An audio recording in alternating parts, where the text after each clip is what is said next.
Hello, everybody.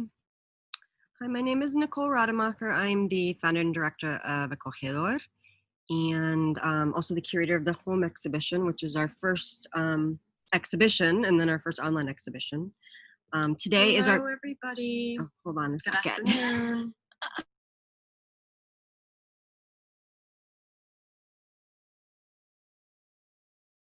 That's what happens when you have too many windows open at once. So today is our fifth and final artist in conversation. This is also our closing conversation. So we have artists that have work in several different themes in the exhibition. Before we get to that, there's a couple things I'd like to talk about. First, I want to thank every single artist for being really vulnerable and honest with your work and sharing your work and experience with everyone who's seen the exhibition online, people who have been a part of the conversations and other ancillary events. It's been quite a wonderful 5 weeks, a whirlwind, among other things, and I'm really honored that you shared your work with me and with everybody, and would do that through Acogedor. So like I said, this is the fifth of the final and fifth artist conversation. All of the conversations are archived on our YouTube channel, which I will post the link in the comments in a little bit. We also had 3 ancillary events. We had Kind of Chicana with Teresa Flores. We had Calm and Chaos with Andrea Nush. And then we had the Still Life Live with Michael Ribbons. And then we had 8 takeovers on our Instagram channel, or as Javier said, hijacks. They were lots of fun. There were like 4 days each. There was some IGTV. There were like a bunch of different multi-posts. People shared all kinds of stuff. It was a lot of fun. Check it out. It's acogedor.space on Instagram. Looks like we have a new artist to join us. Hello there, children, welcome. And so yeah, so Home closes today at 11:59 p.m. Pacific time, and it'll be archived on the website. The upcoming programming will be critical conversations looking at invisibility. So Acogedor was founded really thinking about belonging and intimacy and identity, and doing intimate events, panels, and conversations. And so we're kind of gonna go back to basics and look at that, and we'll have probably between 2 and 3 people, some of them are artists and some of them are not artists, talking about their experiences with different invisibilities. Oh, and vote. If you can vote in the United States, vote. If you can't, encourage people who you know to vote. This is going to be a momentous election as new things reveal as hours go by. So let me quickly introduce the artists who we'll be talking with today. First up is Enrique Castrejon. Say hi, Enrique. And next we have Nick Frisella. Say hi. Dulce Soledad Ibarra. And Jody Wood. I do also want to let you guys know that we, so me and Enrique and Dulce are on the West Coast in Greater Los Angeles, but Nick is joining us from St. Louis, and Jody from Brooklyn, or are you now in Portugal? She just went to Portugal, so she's joining us from about 12 p.m. European time. So now I'm gonna quickly do a thing for each one of the artists. They can talk about themselves and their work and the relationship to home, and then we will start the conversation. I am going to share my screen with Enrique's work. Give me a second to get all this together. There we go. And let me go. Can you see it? No. Yes. Oh, you can? All right. I can. That's awesome. Okay, full screen now? Yes? Okay, take it away. Well, thank you very much, Nick. For this exhibition, I decided to use the drawing titled Measured of Pleasure, Stay at Home and Play, as a playful yet thoughtful gesture of what people staying at home may include to stay safe, self-care, and add pleasure to their day or night. This image of a colorful adult toy, a butt plug, found in magazine, provided a great visual stimulus to draw and celebrate this toy's contribution to pass time and reduce possible anxiety, uncertainty, and continued change brought about staying at home during a pandemic.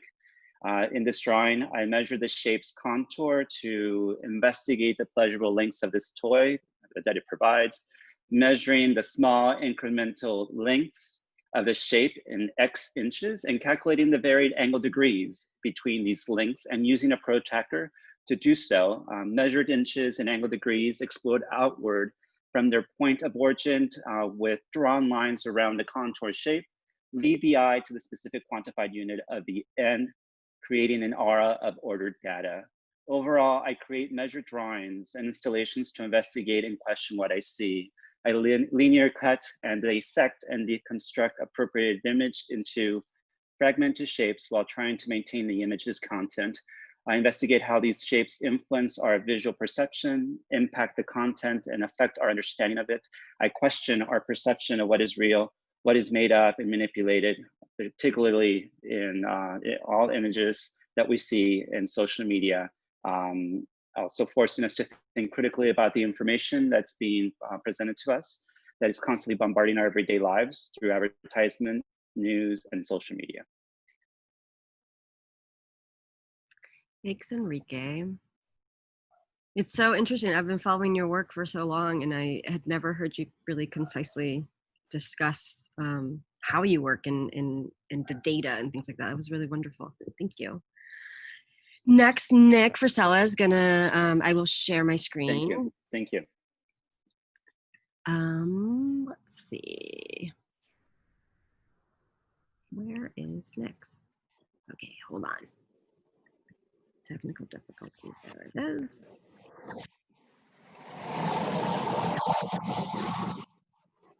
All right, Nick, you see yours?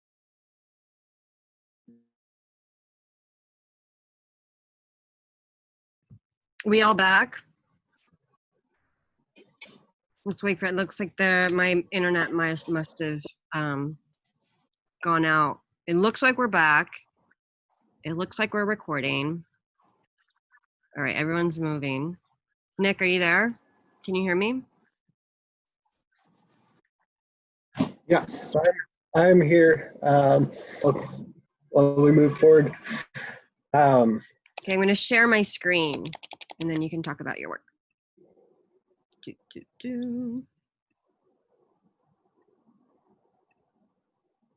Nope, that is not your work. Where did yours go? Let's stop the share. Let's try. We're running into so many technical difficulties as our last conversation.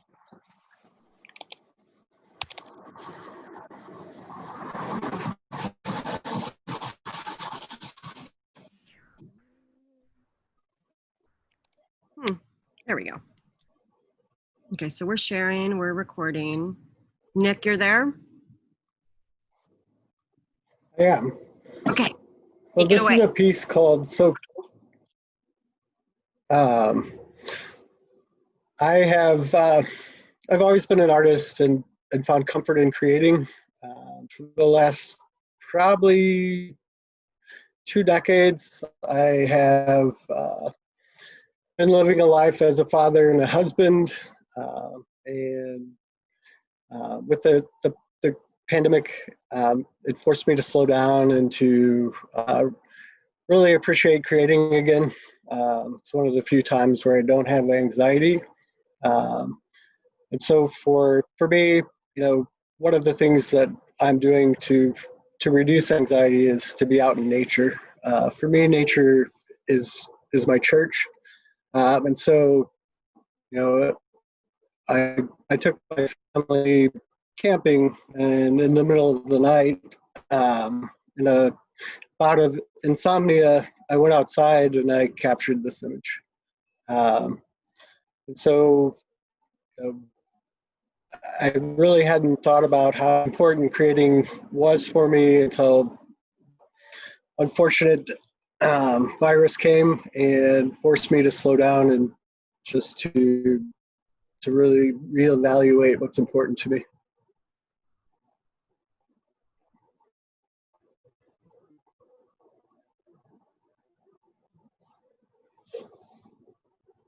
Are you done? Did you want to say anything else before we move on to the next artist to introduce their work? I think I'm done. Thank you. Thanks, Nick. All right. Dulce Soledad Ibarra.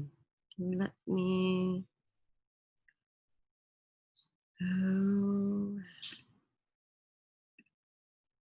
Let's do this. Oh, I see what happened. So let's, there we go. Can you see it, Dulce? Yes, I can. Fantastic. Yes, thank you so much. I've been working on this extended project, an ongoing project called Ninth to Olympic, and it's a dedication to the Piñata district of downtown Los Angeles, where I've kind of taken a lot of attachment to in terms of materials, but also community and how community stems from that and how community is represented, culture and arts is represented in that area. Specifically thinking about the celebratory and colorful nature of Mexican, mostly Mexican iconography brought into the US. And so there's like this constant communication with the border for me, but also thinking about the migrant laborers there, which are, you know, comprised of folks that work at the stores or own the stores, family owned stores, or the folks that are on the street vendors in particular, kind of creating this environment that very much feels like Mexico, that very much is a space, a market space that ends up where you can take a part of Mexico with you. One of the materials that I was working with has been bolsas de mercado, and I work with this material because it reflects sustainability, it reflects durability, you know, market bags that can be used over and over again. And so I've been making outfits that have this idea behind labor and also thinking about them as uniforms. And this is a continuation of that through the COVID times. My own kind of uniform, which ended up being more of a self-portrait. As normally when I'm working on things, I wear overalls.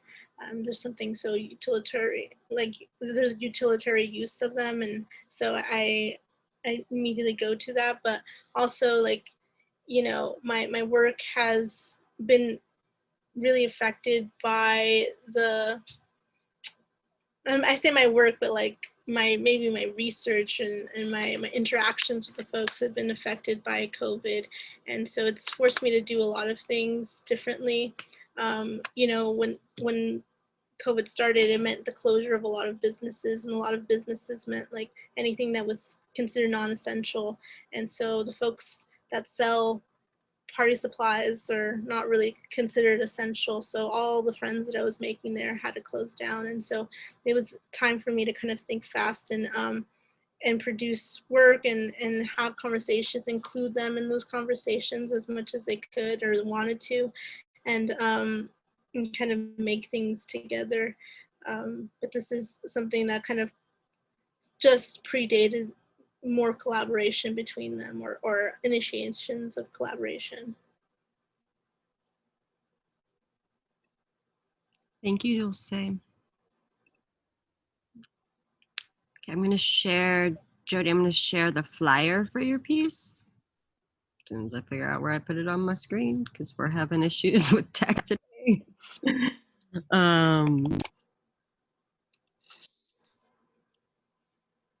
There it is. And then we'll do full screen.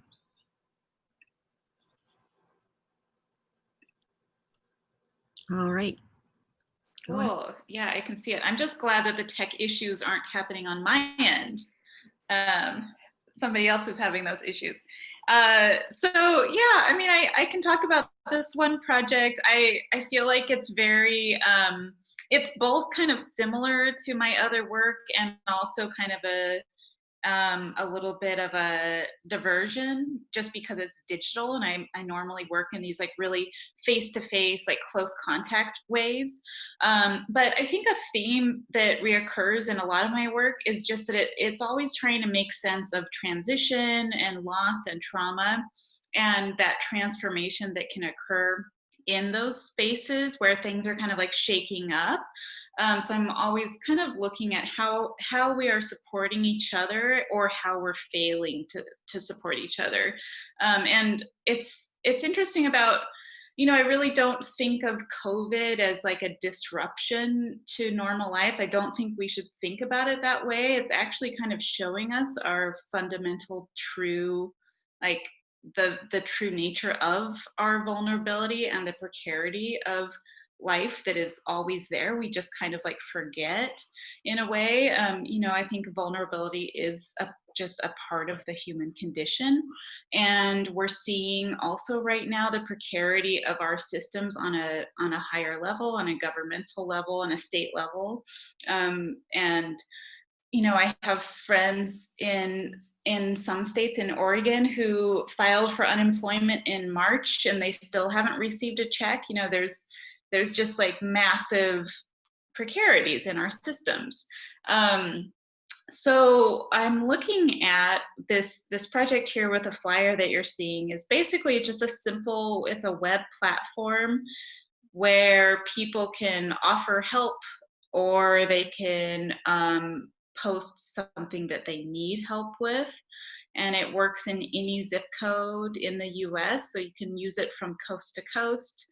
And you know, I'm looking at how we can support each other in times of social distancing when physical contact with each other can actually cause harm instead of care. So it's kind of a you know, it's a dilemma.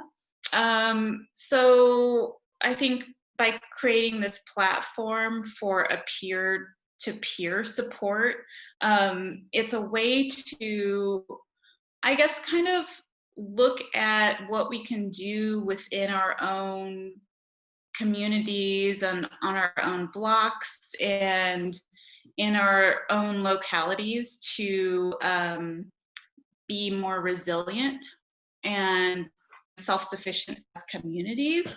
And I think with COVID too, I would just say, like, as an artist, it was kind of, I found myself working differently too, and kind of working in this like fast and dirty way, and kind of let go of some of my normal perfectionism. So, you know, I think that there was like, in a way, kind of urgency to this project. Like I just wanted to get it out. And yeah, so I will also just say as a last note about this project is that, you know, I really think that a lot of us were really conditioned to repress our needs. And so actually posting a need that you have can be really a vulnerable process.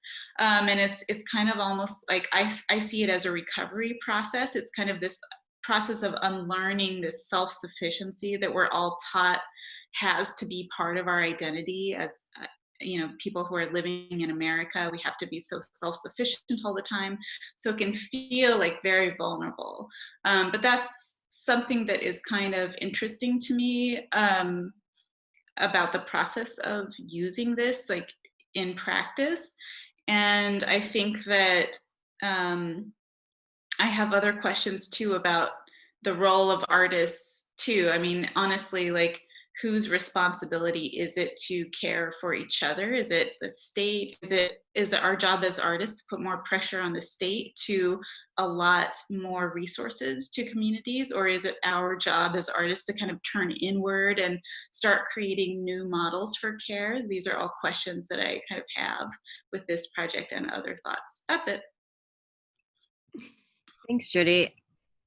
And that was actually this idea or questioning of essential and non-essential and precarity, and what is our role as artists or as makers of culture or curators of culture, or just in this the economy of culture. So I'd like to kind of take Jody's questioning and pose it to everybody in the group. If you just want to pop in, however you like.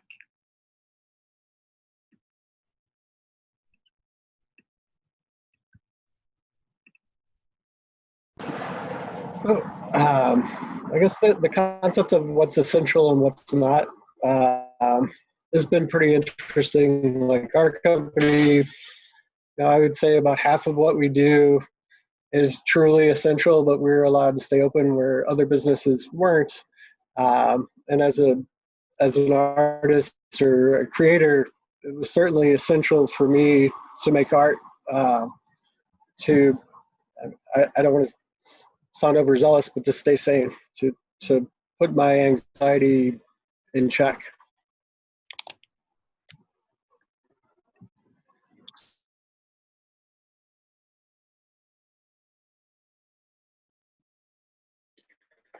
I think for me, in regards to essential, non-essential question, I also, and it's an incredible job where I help out the community through a research study, and it's focused in on looking at the immune cues. We had to adapt quickly in order for us to see the change of not being able to see individuals in person and to bring them in to our facility, and turning everything upside down. We were able to adapt and be able to change it. I think having that connection to our community of being able to assist in a capacity where we can still reach out individuals, speak with them, and collect and gather data was very important. And I'm bringing that up because I think the other side, which is my other work, which is the artwork, is also a way of processing possible distress or the inability to, help someone out right away. And it's my way of actually being able to process certain data that I'm actually looking at through artwork. And it made me look inward when I'm actually working outward with our facility. But I think there's that sense of mutual art that's being created by art communities. And I know on my Facebook feed, it's been incredibly wonderful to see artists coming together and helping out the community by doing certain different, whether it be masks, or whether it be delivering food, whether it be delivering materials to other communities. It's been wonderful to see that. And sometimes it makes me feel kind of, I don't want to say guilty, but, that I'm not possibly doing enough, but I have to take a step back, that I am doing. I am producing even while I'm also working and being able to assist individuals at the same time. I just bring that up. Yeah, I guess when I think about essential, I think, we're using this term in a very essential way, where it's like it's limited to like what its definition could be or how it could be broadcasted. And I feel like what is essential, especially during this time, but just overall, is like this production of care. And I think that, with your project, Jody, I think you mentioned prior that it was something that you had already kind of thought about before the pandemic. So I think about that too. And, you know, the project that I've been working on was thinking about care beyond the pandemic, but also thinking about the economy, the strange economy that we're living in, we were living in, and now has dramatically changed in a way that is possibly even worse. But what also happened with this idea of non-essential as well is that when people stopped working, was that they started to see things differently in terms of like, what is essential to us? What can be essential to us? Suddenly we had the energy to create an uprising. Suddenly we had the time to go to protests, and you know, we had the minimal funds to constantly rotate it along each other. And I think about that care and how essential that is, and how, you know, I try to reproduce that. And I think that even as just artists, for the self-care is something that we also need to consider. I think that, you know, Nick was talking about, you know, creating some sort of sanity during this time, or just in general. You know, we don't have a great healthcare system, mental health care system. And so when I think about how we analyze how we care for ourselves is just one of those ways. And yeah, so I think about that word, how it can extend, and how it's like disproportioned a lot, and how it's used. Yeah. Yeah, I mean, I think that like that resonates with me. And I also, you know, the things that Enrique was saying too, I mean, these are also things that I find really beautiful, but also very troubling in a way. You know, I think artists are super responsive. Like we're really good at just like finding those cracks in society and like jumping in and innovating. There was like incredible innovation of artists like figuring out ways to mass like 3D print masks for people.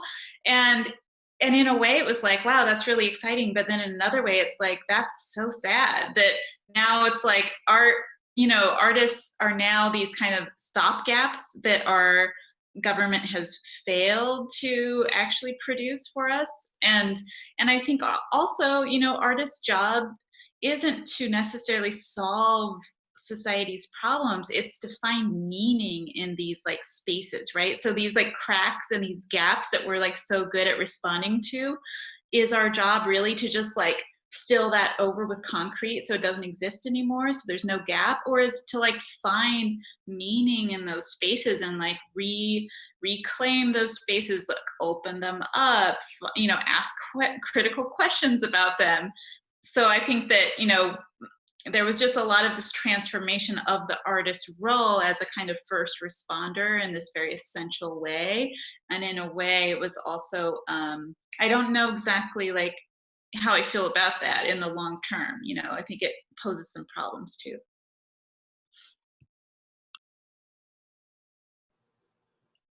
I think that too. I mean, I also like think about the process of gentrification and how a lot of times in larger cities the blame is kind of put on artists a lot of the times for taking up these spaces. And sometimes, yeah, sometimes that's true. Yeah.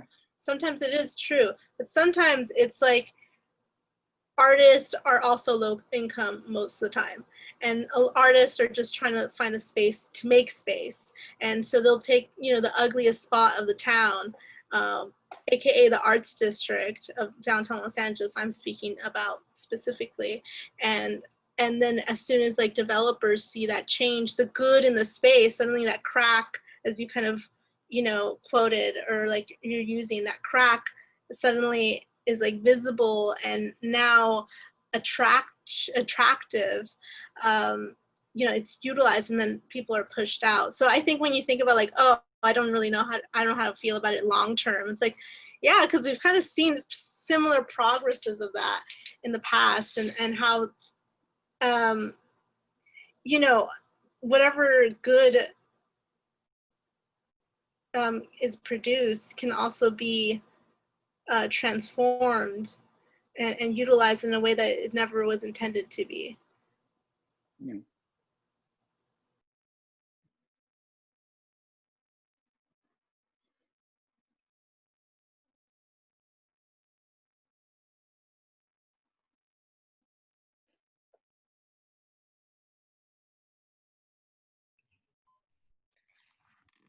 Wondering, no, go ahead, Enrique.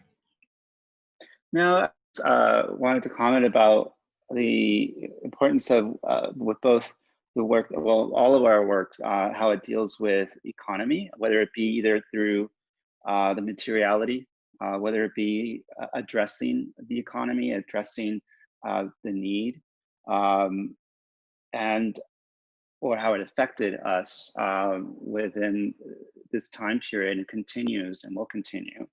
And I know, Dulce, with the work that you've presented with the Las Bolsas, and then Jody, with the website that you produced, being able to address our the community needs, the lack of that, and then seeing how that is addressed in these works.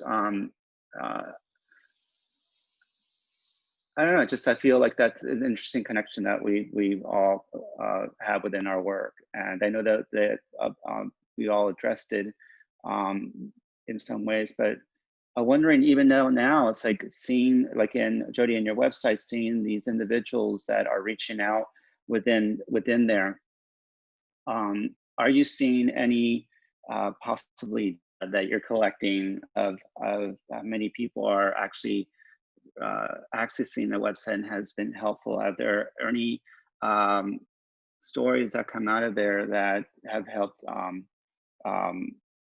individuals that seek help? And also, Dulce, within your work, I know that you've gone out to the community to speak with your with the sellers, the store owners, or those who work within the stores. And I know that you also have come up with possibly stories as well. Are you also documenting that? And is there something coming out of that as well within work? I think I said I think several different questions at one time, but I guess the essence of economy within the works. And I also just want to bring in Nick's work too, because he also is really addressing economy, and I don't think he really talked about it yet, but I think he's definitely like falling into that category as well. Right. Correct. For sure. You know, one of the things that brought me back into creating again, or at least sharing what I'm creating, are called non-fungible tokens. And basically, it allows an artist to sell their work, and the person buying it, or the collector, has digital proof that it's an original. And so that's what they're referring to when I guess we're talking about the economy or the capitalization. But it's a great opportunity for artists to, be able to self-promote and to sell their work, to support themselves without a gallery taking a large chunk of their work. But it also refers back to, I think we'd all like to just create work, and that's what we do. But I think, artists spend a lot of time self-promoting and trying to sell their work so they can support themselves. And, just rolls back into, everything is monetized, and, we are in the middle of a pretty toxic capitalist system where, most people's value is directly related to money. And, I think with the pandemic, we've seen people, volunteering and showing up, and that has value, and has a lot more value to me than money.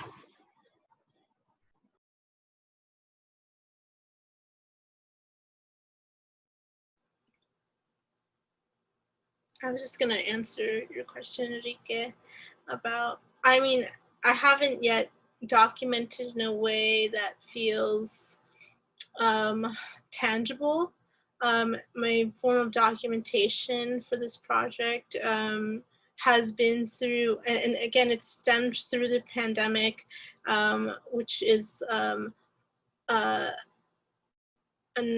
Instagram dedicated to the street, the whole block, and which is called Ninth to Olympic. And I just document what I buy from there, and I make sure I include the store's name and their address so that people can also shop there. You know, eventually, and this is something that me and the stores have planned prior to the pandemic, but we're still keeping hope that we can do it, which is to actually kind of form events there. Awesome. So that's something that originally I wanted to produce, but decided to kind of hold back on that just because I didn't want any other reason. I didn't want to have crowds of people coming in for an event for something that's already pretty much open.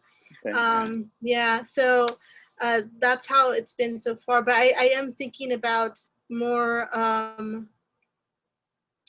maybe video documentation, and I would like to actually have them be a lot more included, because as of right now, it feels like I'm just responding to things, and that you know, there's been points of somewhat collaboration, but it's mostly been on my end, and a lot of that has to do with the fact that I don't want to bother them they work like 7 days a week, 7 to 7 a.m., you know, or 7 a.m. to 7 p.m. So most of them, so it feels like I just don't want to drain their energy. So I'm doing things that are like for them and with them in the conversation, but also stepping back from having them feel like they have an obligation to contribute, to have more of a physical contribution, especially without any compensation. So everything I do with them is normally with compensation too. So that's something I also have to consider as I budget myself, as someone that works as an educator, but also is trying to keep like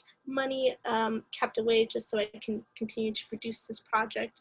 Because every conversation, I think it's time. So time, unfortunately, at least in like capitalism, is super means money, you know, like that, it just means that. And so but that's something that I am keeping in mind. Thank you for that question. I want to interject really quickly. We have a couple comments in Facebook. Jessica Olaire, who's also one of the artists in the show, she's like, yes, great dialogue, facts. So I want to she's showing lots of validation for everything that people are discussing. And then Victor BK, who I believe is a friend of mine from when I did my residency in Kenya, he says, find space to make space. Can't agree more, Dulce. So just wanted to let you know how it's resonated on Facebook. Yes. I also really like how all of our projects have this really practical kind of use value to them. It's interesting. I mean, I do feel like they kind of have a foot in both worlds, and like, you know, we're all kind of proposing things that are really like actually meant to change something in people's daily lives, you know, something simple, not like solving, you know, huge life problems for people, but just like making small adjustments, you know. And Nick is like, hey, what if artists could support themselves in this other way, like apart from this market? And, you know, Dulce is like really offering like economic, you know, some kind of economic like perk to the people she's working with. And Enrique is also like, hey, what if you could have just like pleasure? What does that mean to you to have like pleasure right now?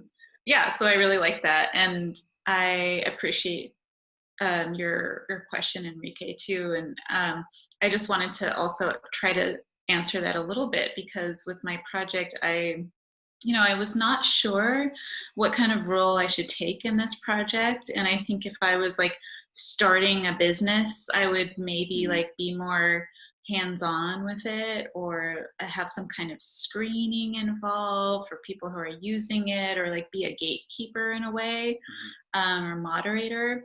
And I didn't really take that role with this project. I really wanted to just kind of let it felt like a slightly risky, but it felt also like the only ethical thing I could do was like just put it into the world and like try to like start an ethos to it that like would provoke a kind of community without forcing it, without like enforcing a kind of behavior. And I don't have like big stories because I also don't know exactly where things ended up, but I would see like someone's first comment and then they would take it offline because that's how it would connect people for direct communication. Okay. So I remember there was like one conversation starting on it that was like people in LA were saying, hey, would you be like in my circle of support? I need extra, they were like using each other for like extra support in their circles, and they were like agreeing to that, but then they took it offline. So I don't really know what ended up happening, if they end up or not. And I know that people would just start conversations and take it directly. And I think that that's one thing that is that kind of model is starting to appear more and more now, but it was for a time kind of missing. Like I think to help each other, we have to kind of go through these gatekeepers, like we have to volunteer with these organizations. We have to like do their intake forms, and we have to like jump through their metrics to like offer help, and we have to do it in their way. Instead, like I'm trying to look at ways we can directly volunteer with individuals. It's almost like direct volunteering, but just one-on-one. I'm volunteering one-on-one. I'm not volunteering with an organization. Yeah. That's amazing. That's really amazing.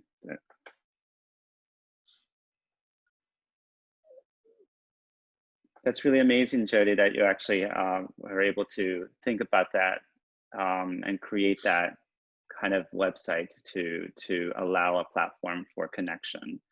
It's very engaging. Yes.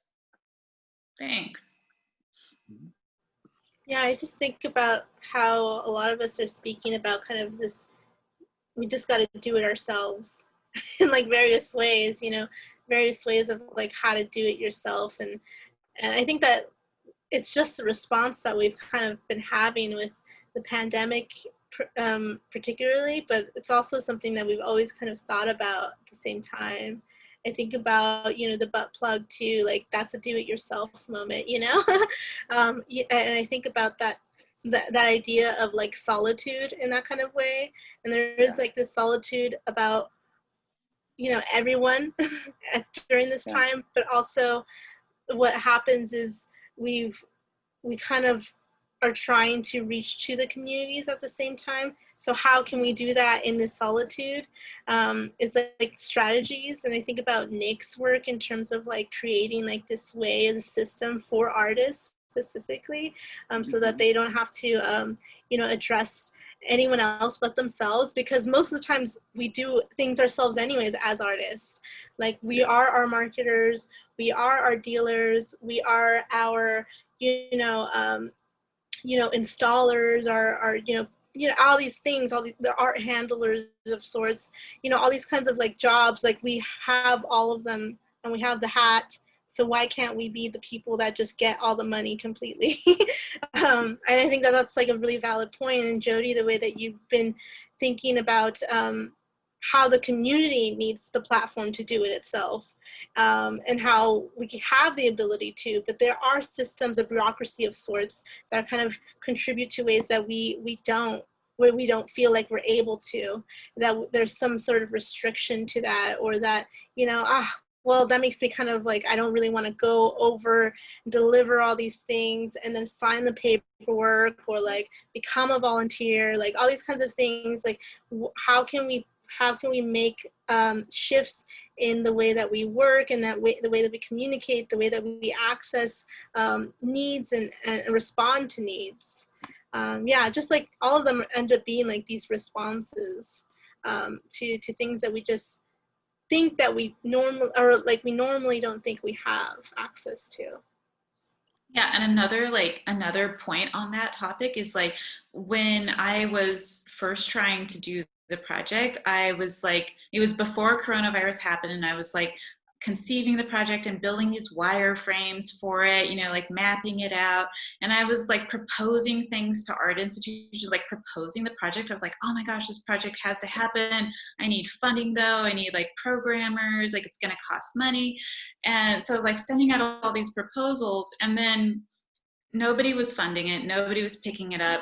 And then coronavirus happened, and I was like, oh my God, I just have to do it myself. And then my boyfriend like programmed it for me real quick. He knows like a tiny bit of programming. And so we just like did it in one night.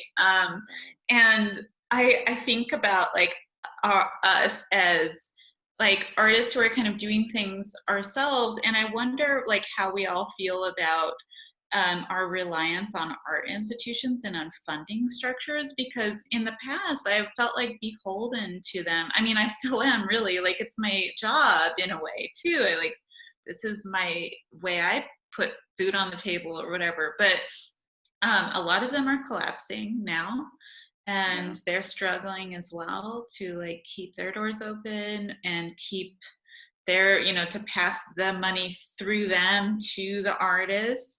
And so in a way it's like, well, how much do we need them? What can we do on our own without them? But then on the other hand, that's scary too. You know, it also like creates more insecurity for us. I wonder if you guys are all feeling that. Mm-hmm. Oh my God. Like no other. I mean, I think that me working with this street was actually a response to like art institutions in general, and how, you know, a lot of them pop up and don't really care about the community that's around them. They look at themselves as these cultural meccas that are the reason that there's culture in a city alone. And that's not true. The city has culture, the city has vibrancy in different areas. And so when I think about like the Piñata district and how it's carved itself a space, I think about like, I also like think about nodes to like, you know, small do-it-yourself artist projects that have happened in the similar kind of way, but why don't we see these workers as artists, and why don't we see them as like the cultural makers of our cities? So, you know, for me, like immediately I kind of rejected the idea of art institutions, especially as someone that's worked as within art institutions, wearing many hats for the past decade. Right now I'm just doing education, but, you know, as an instructor, but, you know, in the past I've worked as a curator, a preparator, a registrar. So all these kinds of, you know, these various ways of working within those art institutions and how limited they are. Yeah, I mean, I also think about just general inaccessibility to the public and to artists. You know, I don't know who art institutions, particularly large art institutions, who they're actually made for. I don't feel like they're made for many people.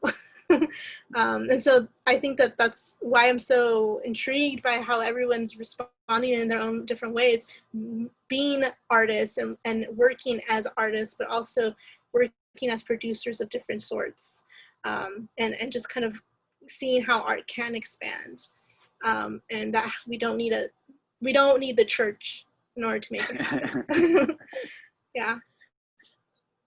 No, I totally agree. I think inaccessibility to these spaces, these cultural spaces or art spaces sometimes can just make you think, I just have to do this and I have to do it on my own, or just continue making this work regardless of any assistance. And usually that's the path that I've actually have gone. and it's interesting. It's like you keep thinking, like, how is it that you can actually break through into these cultural institutions? How much more can you do to actually have them really see that you are committed to create works that do deal with our culture, that do deal with society problems or social issues? Yes, there's that inability to actually understand that. But in it, being able to continue to make the work, regardless of that either validation or recognition, which is something I see with a lot of our artists in LA, that I do appreciate that they're continuing to do the work, and that regardless of even being recognized. And that's what makes it so vibrant, and seeing these clusters of artists being able to create their works on their own. There's a sense of urgency, and I see that with a lot of these artists, and I love the community here in LA with having that heart to do that. I feel like there's spaces there to do that in, because I mean, Yeah. for instance, like in New York, it's tighter and tighter, and there's like not many like loopholes. Like artists are always needing to find these like rat holes to survive, and those are like closing up. And then I wonder, does it feel like spacious in that way in LA still? Yeah, I agree. There are different institutions or spaces that bring artists together, and there are alternatives to your traditional art galleries or museums, and there's also this nice community of being able to interact with artists, to have studio visits and gatherings. But of course, that all has changed with the pandemic, but there is still wonderful productions or art being produced, and shows still being installed, and being able to see them, whether it be virtually or showing up at a museum or the gallery or these other spaces. So there is that kind of ongoing production, which is still occurring, and but it has changed the landscape, definitely, with COVID. Yeah, I think one important thing that Enrique said, corrected himself, he's like, institutions, no, spaces, because they're not the institutions. The spaces, these spaces that just kind of are more done by, care workers in a lot of ways. They're like, we need to make this happen in some sort of way. Those spaces, maybe they're not thriving, but they've always needed they've always needed the energy to survive. So I think about that in the beginning of the pandemic. Museums just closed. They didn't do anything. They didn't do really any programming for a while, actually, because they're just like, everything that we did was thriving from the spectacle. And if we don't have an audience, we don't know what else to do. So they could just shut down, and like literally just shut down, also like mentally shut down. But like arts, like small art spaces or community spaces, they're like, we just got to keep going, because it's the only thing we can do. It's the only thing we can do. We have nothing we don't have safety nets. We can't just fire everyone and then feel okay for a few months. Like, that's not going to happen for us. It's always been about surviving. So they, a lot of these spaces already had pretty diligent online platforms, and already had digital online programming, because they couldn't house all these people into their space. They couldn't afford to bring guest artists, fly them in. They couldn't. So all these things were already there for a lot of these small spaces. Now, is it great all the time? No. And do I see a lot of what happened in New York happening in LA? Yeah. I think that things are starting to slow down, because we're creating like a conscious behind it. I see that within even larger institutions. Now they're starting to consider like, more community programming, and really trying to activate the community in general, or trying to be quote unquote accessible in some sort of way. Although, it's a failure no matter what when you're a part of an institution. I think, you know, when you're part of bureaucracy, it's going to happen. But yeah, I think that still we're fortunate that we have these small pockets where people are able to like actually produce things, and have always kind of considered that, and have always kind of considered the idea of survival in the back of their hand, because it's kind of what they just have to do on the daily. Yes. It's funny you talk about survival, because, you know, in my 20s, after I graduated, you know, I stuck around Chicago to pursue my dream. And, you know, after about a year and a half, 2 years, I realized that my survival would be much easier if I chose something else. And I respect and admire all of you for being working artists, because I saw how hard it was going to be and how much I'd have to self-promote. And I took a hard look and decided that I didn't want to go through that. So,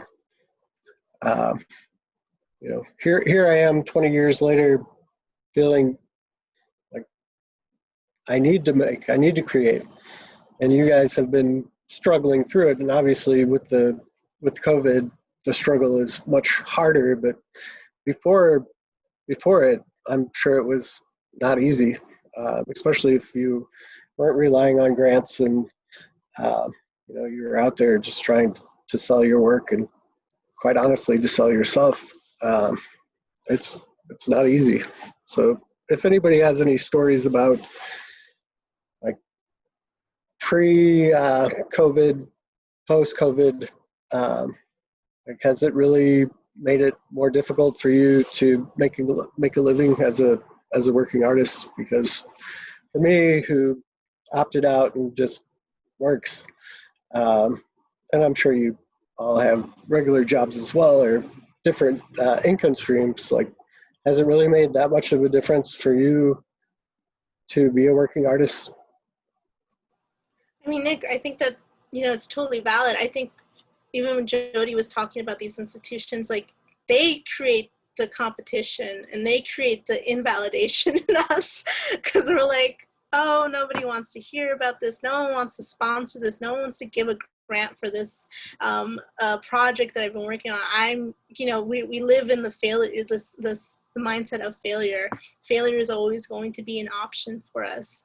But yeah, pre-pandemic, I was working at museums, like as a contracted worker through my preparatory practice, and all of that is obsolete. So like now I'm just I was so fortunate to had applied to a position for you know, as an instructor, and was able to get it. But if I hadn't, I don't know what I'd be doing exactly.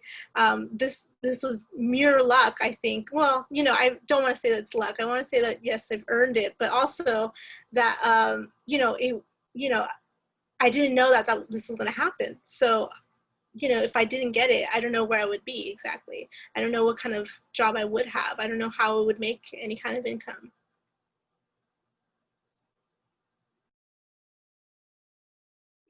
Enrique, I think you're muted. Yeah, myself too is working full-time at a clinic at the LA LGBT Center. It is a balance, having to meet the responsibilities of the research study that I work under, but then after those 8 hours of the day is my studio time, and being able to use that time period to make work. And if I didn't have the job with the center, I think it would have been very difficult for me in this time period to have a flow of funds. And I'm really fortunate and appreciative of being able to work in an establishment that really has assisted me through my also growth as an artist. And I say that because of the flow, the income flow, but also the perception and the knowledge that I get about what is happening within our community. And that also filters through my ideas and what I create. And when the pandemic has occurred, it did slow down a sense of production or thinking with work, because it really said, you know, you can do a lot of these processes at home. And that whole idea of being able to be at home and not having to be in office, that also was really kind of a change. But being able to do a full-time job while at home and still be able to assist the community, that was really wonderful to have a feeling that it can be accomplished. But also being able to complete artworks and during this time period while having a full-time job, and then balancing that out. It's a juggle, being able to keep these balls up, but there is that slow down. I don't know how to express it, but that slowing down of not frantically having to run here, to run there, to everything seemed to just kind of pause. And within that pause, it gave me a pause to really realign myself to say, okay, there's this time that you can also use after work, work time to make artworks. And I took that as an opportunity to make sure that I basically to produce some stuff. Otherwise, I'll be ending up at the bar using that time when I would just leave work and then go to the bar, and that was not productive. So that was also part of that slowing down. Yeah. Yeah, I also think of it as like waves in a way, where you are kind of working in the shadows for a while, and then somehow your work kind of aligns with the moment and you have some visibility, and then you'll be back in the shadows, and you're always kind of like, no matter how like big you are for a little while, like you're always kind of starting over again. I mean, I think it's true for everyone, like in a way, where you do your big project, and like, you know, friends of mine who are very successful, like they always feel like, oh, the next second after this project, I'm going to be back to invisibility. You know, it's like this constant for everybody. But I think financially, I think it's like really cool that we're talking about our financial situations, because I think it's like a dirty subject. Like it's kind of a dirty secret. Like people don't really want to talk about that and be transparent about it.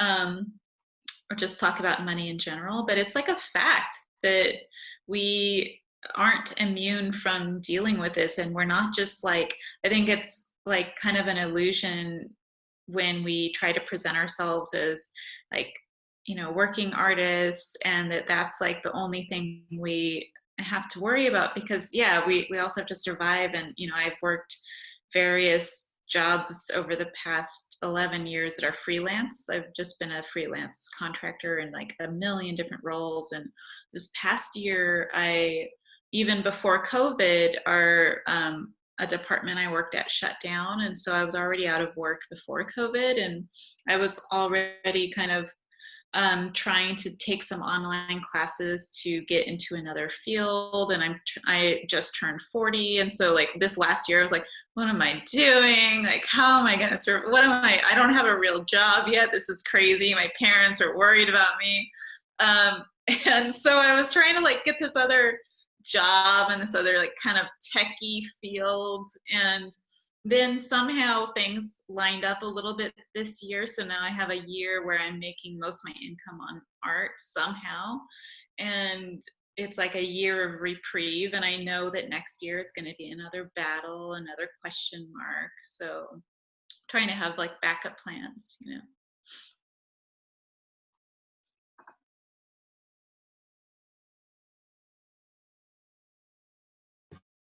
Sorry to bum everybody out.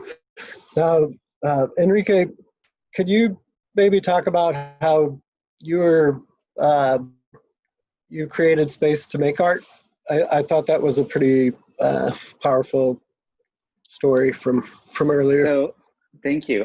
So previous to moving to my new space, and also before the pandemic hit, I was living at my my sister's house in West Hills. And I had everything that I had in my studio placed in storage. And now I'm just basically staying at my sister's house on the couch. until I found a new place. And that, 1 month, 2 months, 3 months to now, it was like 9 months before I got the space. During that time period, I was also just drawing, but I needed more of a bigger space. And one thing that my sister allowed me to do is she told me, take the living room where the couch was and use it as your studio to create some works. And of course, the space already has a lot of furniture, and I was able to move in a table and be able to start to do some drawings. And it was wonderful that my sister was willing to open up a room, the living room. Now this space is basically, it's a home, but there were 7 people living in there. It's a multi-generational, intergenerational space. And to have just this living room with drawings in there was basically a lot of space being taken up. But long story short, it was wonderful that my sister was able to be willing to offer that, even though the space is small. But creating in there, it was a wonderful experience to be able to share the drawings that I was creating with my family, which never really occurred when I was in my own studio, because they really weren't coming over to the studio because I would always be busy, either going to work and then coming home. But at this time period, when we're sheltering at home, they were able to see these drawings and be able to ask questions and be able to have a connection to the art making, where I would always do it alone, which was totally different. And to have family ask questions of what I'm doing, why I'm doing it, was really a nice, I would say, experience, because they would only see the end result, but never see the process. And it was wonderful to be able to have that with family for this short amount of time that I was staying there. But I outgrew the space, and that's why I was able to fortunately find a space in a location that I'm familiar with, and also a space where I'm not being considered to be a gentrifier, which has occurred in previous locations that I lived in.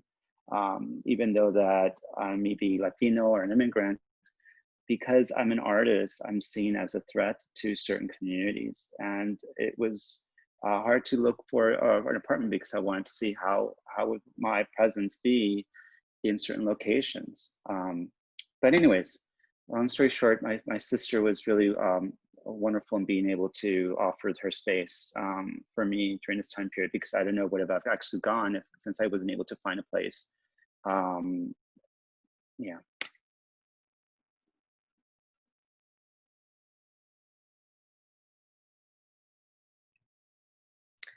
I would love for you guys to speak. We've touched on the gentrifying a little bit. I would love for you guys to speak a little bit more about that and your personal experience with it, or how you feel about it. Because I know as a fellow artist, it's constantly like, oh, we're looking for the space that's cheaper, and then we move in, and then there's coffee shops, and then there's whatever, and then all of a sudden, and we as artists often are moving into spaces that aren't ours.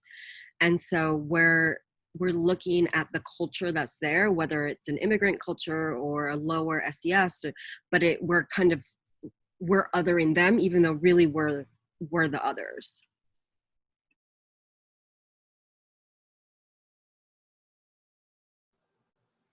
I guess I think about that pretty often. I've done a lot of work about placement, displacement. I used to work with a community for another project that I did. Basically, I used it as an opportunity for me to just have dialogue and bring people in that should lead the dialogue. That's outside of me. Like I was part of this like kind of residency thing that was happening. But yeah, thinking about housing resistance and rental resistance, and thinking about folks that really try to push for housing rights of all sorts. Obviously we have to consider how we take up space. Of course, we want to take up space, and everyone, not just artists, but everyone should have the opportunity to take up space. But doing it in a way that is is it for just yourself? Is it for what is the greater good of it? It's really complicated. It's so complex in terms of like how conflicting it could be. I think, you know, what Enrique was speaking to kind of speaks to me too. You know, I come from a lower income background, and I'm still not exactly, I mean, teacher salary isn't really great. And I'm only teaching 2 classes, and but of course I'm still very fortunate for even that opportunity. But everything I'm always like thinking about, like how I'm so fortunate, despite, you know, I made all these steps to make sure that I should be a little more secure, but you know, it's the art, so it's all really precarious. But yeah, I think that when I consider like space making, or sometimes I stop thinking about space making and think more about space sustaining. And I think that that's kind of what I consider any type of space that I enter, is like, how can I preserve this space and the culture that this space speaks to? And is there a way for me, is it me leaving, or is it me participating? Is it me advertising for it or advocating for it? Yeah, I think that there's all kinds of ways that we could approach it where we feel a lot less guilty about the our participation in it. But yeah, it's still really hard, even when you think you're like doing the work in whatever sense that is. You might still not. You might still be missing the marks, and so it's very complicated. I think that it's not always like, we take accountability where we can, but it's not always our fault too. I think that, you know, being part of like late capitalism makes it hard for any of us to feel good about anything that we do.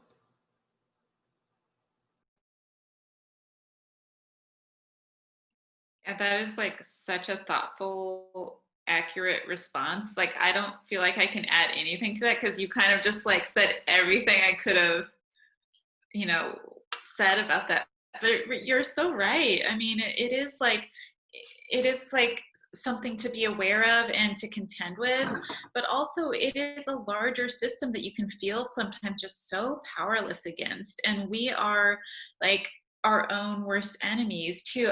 I mean, in a way, like, yeah, we're trying to struggle to find like our own space, just a home, you know, to live in. And then by doing that, like, our landlord is going to raise our rent in a year or two when the neighborhood starts to become gentrified. So we're also like screwing ourselves over, but we also need a home, you know? And it is about like strengthening tenant rights. And this doesn't happen everywhere so quickly as it does in the US. And it's also different state by state. Like, every state has their own kind of tenant laws and tenant rules and protections, or lack of protections. But I think overall there's like a really big lack of protections on, you know, housing security just in general. And so we're all kind of fighting for crumbs, you know, and then it's not helpful to turn against each other in a way, because we're all just like in this part of this like kind of powerless in this bigger system. But I think it's like, yeah, just everything you're saying, to recognize that it is a bigger system, that we can, you know, make actions to fight against that and to be aware of that.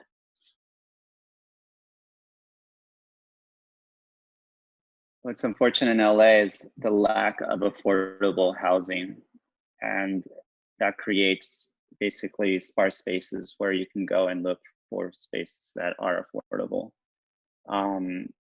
And that's something that has triggered, unfortunately, a lot of issues.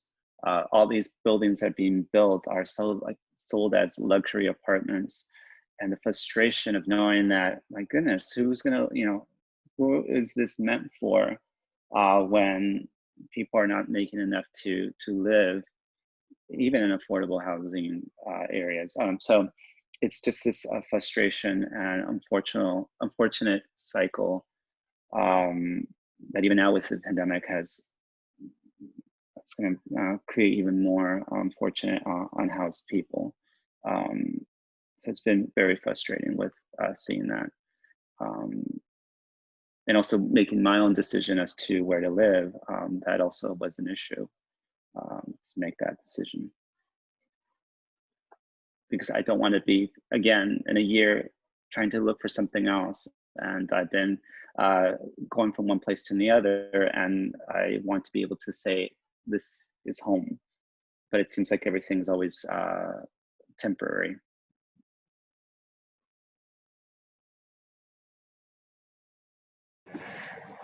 So as far as an artist and a gentrified space, it's been since I was in my 20s when I was in Chicago, but we moved into an area that was, I guess the realtors would say, up and coming.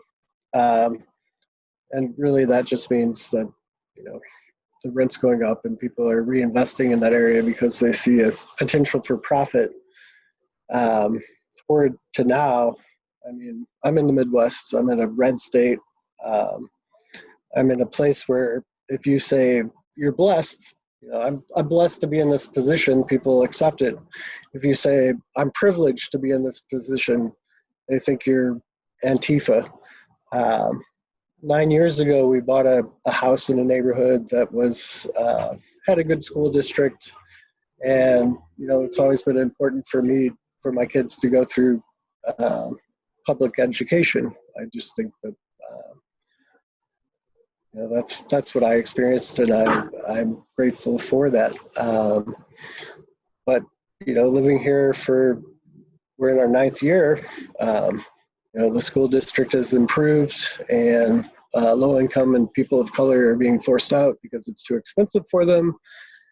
And so, you know, for me, like, I'm privileged to be here. I'm certainly privileged to be in a school district for my kids to go that is well respected and that they'll get a good education. But where is my responsibility to ensure that that's equal and fair or equitable for everyone? Because, you know, it's people like me moving in here that has kind of created this problem. So I don't know what the solution is, and I don't, you know, this is probably a subject I should more be listening than speaking on, but that's my experience. Yeah, I think that in general, it's like thinking about how you can be accountable for yourself, for people you surround, or you're being surrounded by or surrounding yourself with. But then at the same time, it's like, it's a big question and it's hard to answer because it's not a one person solution. It's a whole dismantle the system kind of solution, you know? And as like as much as we, of course we will do the steps that we can do, but you know, I think about the same thing about like climate change and stuff like that, how like they're like, recycle, make sure you do this and that, and it's like, but what about the corporations, the huge corporations that are, you know, that are causing deforestation, that are putting oil or taking oil and taking land from folks that it actually belongs to? Like that's not us. And so they're like, take shorter showers. Yeah, so it's just like all these kinds of things. So it's in a lot of the same way, in the same vein. It's like, yes, we can do our parts, but also like it's beyond us. It's totally beyond us. And we're going to continue to do our parts because we're going to continue to feel the guilt of that, because they make sure we feel it on our shoulders, that it's our responsibility. And a lot of times it can be, but sometimes in the bigger scope of things, absolutely not. Absolutely not. Like, there's plenty of places to live. They just make it like completely inaccessible for us. There's so much land everywhere. There's so many houses, but we can't even step our foot into them.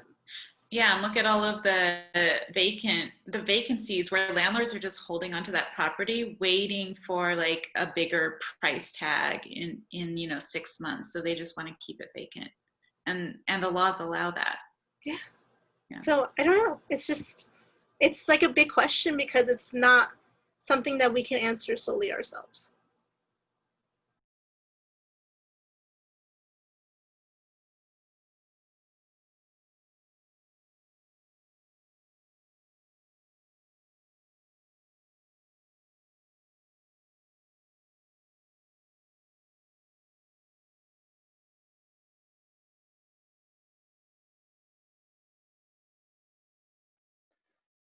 kind of think about now what it might look like.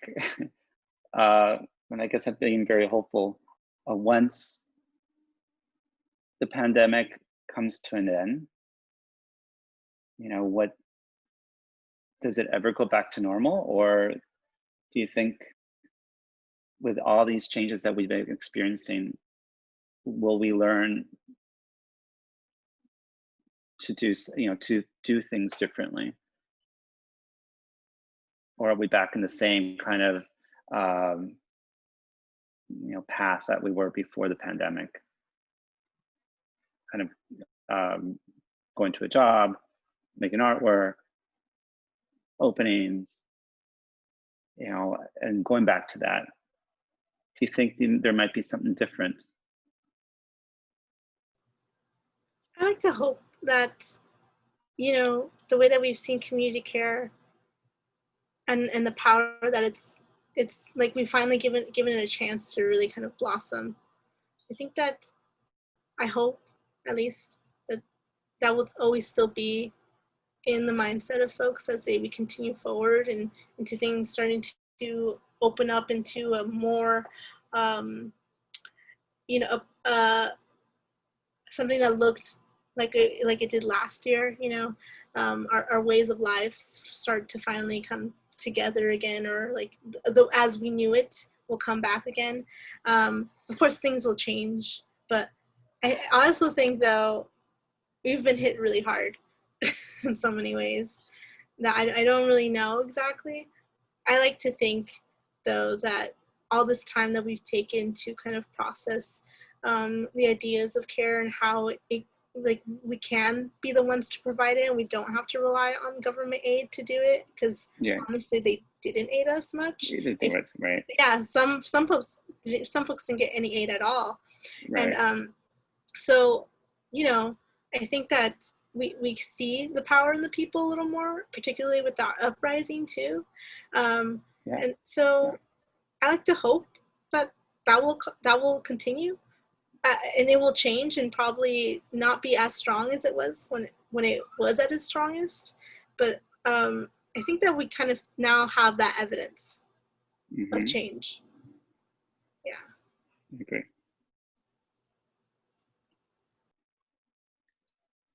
I kind of think that, like, if we look around at the structures that are kind of crumbling and falling right now, I think they are the structures that were almost like meant to collapse, because it's a house of cards.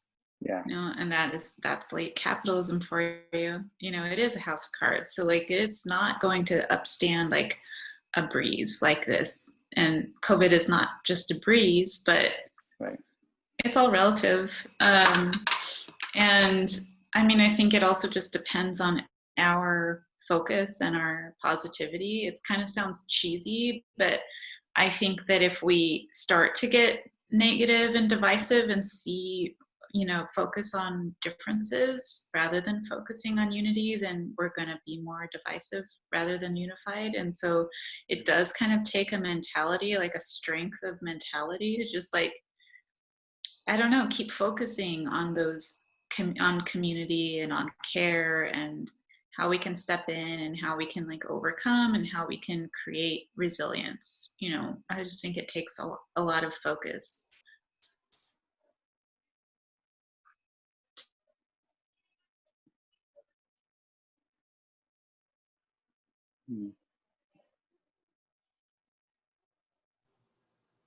How do you think, Enrique? Well, I am hopeful.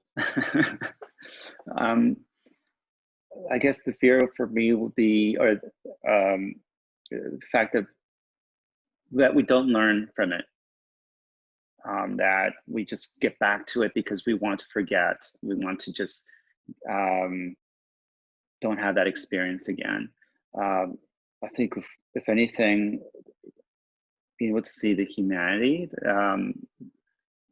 those individuals that really have come together to make mutual aid happen, feeding people, knowing that it can be done. It can be done to address hunger.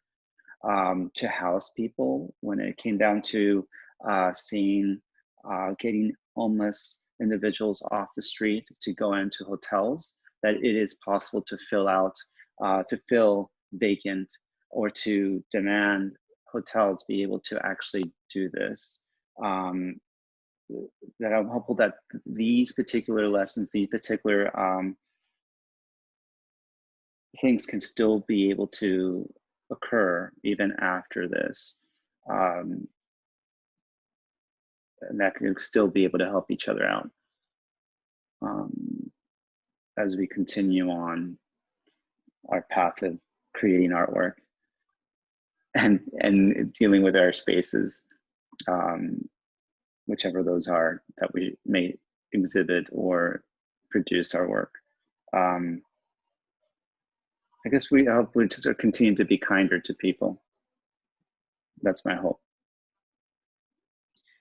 I think we are going to have like a ton of opportunities for solidarity, because it's only going to get worse. Like, it's not like things are just going to bounce back, and we're not going that direction. So it's not like, you know, even if we haven't learned our lesson, there's going to be opportunities to keep learning that lesson in the coming years. It's like going to be a big national austerity period for a very long time, I think. Yeah. Just to end on a more negative note, you were going positive. You were going high. I just wanted to take it back down. Thank you. I was trying to wait it out and just say I'm hopeful. But yeah, I mean, it's far from over. Even if there was a vaccine, or if it magically went away, I mean, we've got a ways to go. So I like the positivity, and even Jody was positive. So I'll keep my pessimism to myself. Well, I'm going to be anti-American and end on a pessimistic note, but it isn't really my note.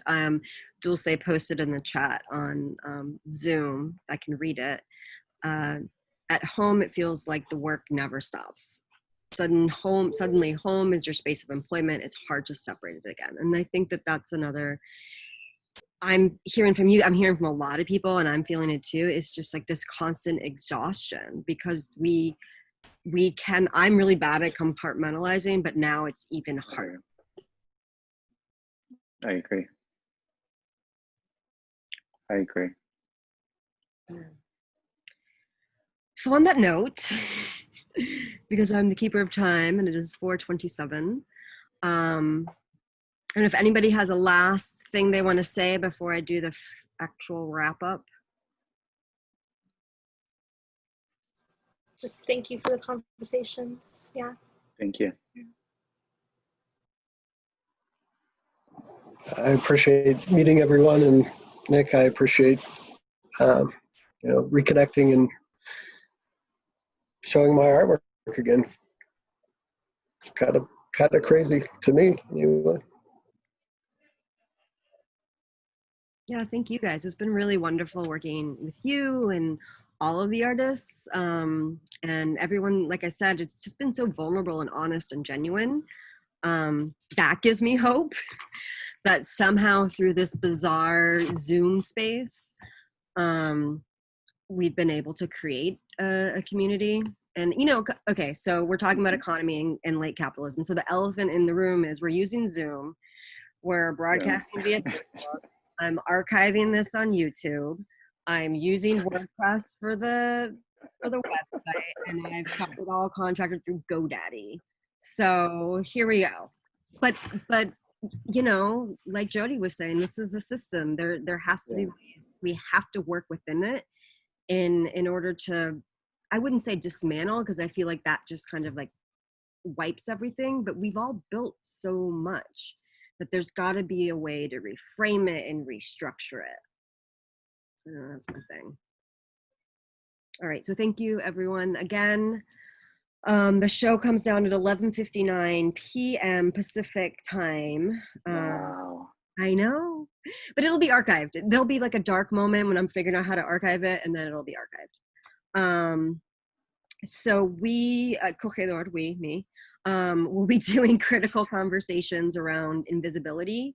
There'll be about one a month, and it'll go on into 2021. So one a month Cool. is a bit more manageable for me. And vote. That's all I got, guys. We'll say goodbye to Facebook. Bye, Facebook. Bye. Thank you.